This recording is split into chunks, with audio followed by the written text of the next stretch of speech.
With the epic release of Avengers Endgame, I want to talk about why Marvel has captivated the whole world with their superheroes and storylines, and how DC Comics just can't seem to catch up. There are a lot of theories out there as to why DC isn't as good as Marvel. But first, I want to talk about facts, the pure differences between the two franchises. Then I'll go over some popular theories. Let's get started. DC Comics had films based on their characters starting back in the 1950s with Superman.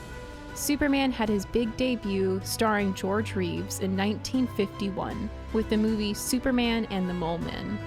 There is a previous Superman movie in 1948, but DC only starts to credit themselves with the 1951 Superman movie.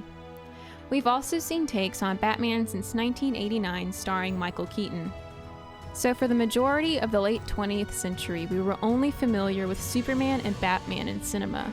It isn't until 2002 that we finally see a glance at Marvel with the Spider-Man semi-successful trilogy starring Tobey Maguire.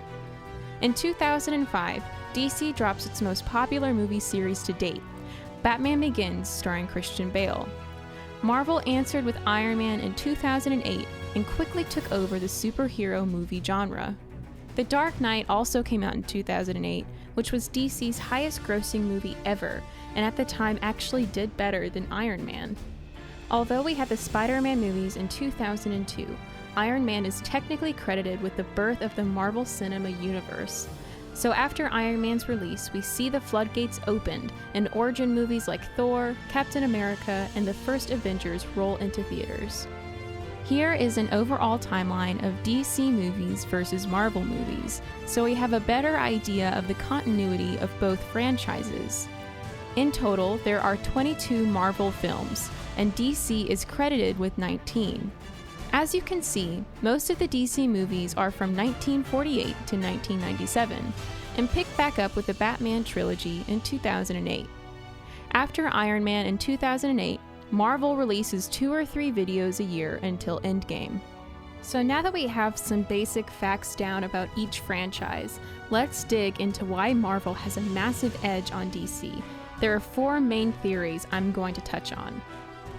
The first theory is that Marvel characters are relatable and funny because of their humanity. The majority of characters in the Marvel Universe are human. You have Captain America, Iron Man, Black Widow, Falcon, Bucky, Hawkeye, War Machine, Nick Fury, Ant-Man, and Doctor Strange, just to name a few. Some technically have mutations, but they are all inherently human. Plus, they have a ton of personality.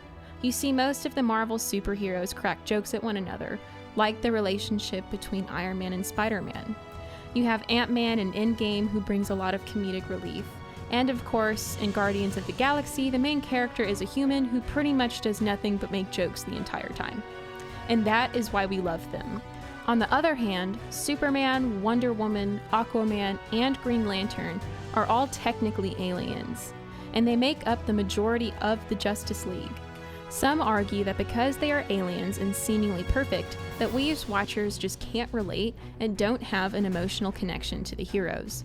Batman is the only superhero in the Justice League who is human, and the only true non-human on the Avengers team is the God of Thunder, Thor. So off the bat, Marvel presents us with a relatable group of heroes and DC doesn't. Number 2. Marvel also does a fantastic job of expanding on each of their characters and building the movies on top of one another.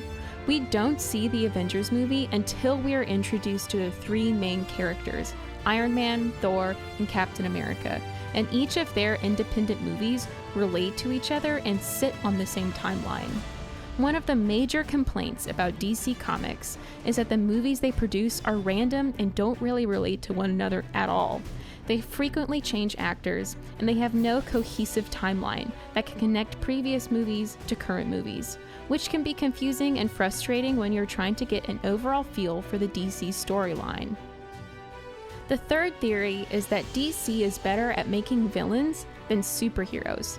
We remember characters like the Joker, the Penguin, Two-Face, Lex Luthor, Harley Quinn. Of course, Thanos is a huge villain in the Avengers universe, but he's pretty much the main bad guy the entire franchise, even though he really isn't revealed to us until late in the game. Theorists claim, How can you be good at making superhero movies when your bad guys are just as iconic as the actual superheroes? Lastly, DC movies are dated. Superman has this 50s, 60s good boy vibe, and some even say he just peaked back in the 20th century. Batman is someone we have seen on screen since the 80s, and his story has been told over and over again. Marvel has fresh characters that continually develop. The Iron Man that we are introduced to in 2008 is drastically different than the Iron Man we see in 2019. Even Mark Miller, an epic comic book writer who wrote for DC and Marvel, states, "We've seen great directors, writers, and actors, tons of money thrown at DC, but these films aren't working. I think they are all too far away from when they were created. Something feels a little old about them. Kids look at these characters and don't think they're that cool," unquote. So it can easily be said that DC has lacked planning and thoughtfulness in their movies. Straight facts show us DC hasn't really gotten out there with their movies of late. Not necessarily a number, but rather an overall continuity. We have seen 3 or 4 different Batmans, Supermans, and their movies aren't linked in any way. Theories show that DC has better villains, non-relatable superheroes, and is just overall really dated. What do you think? Let me know in the comments. This is Fake Life Lore. Thanks for watching.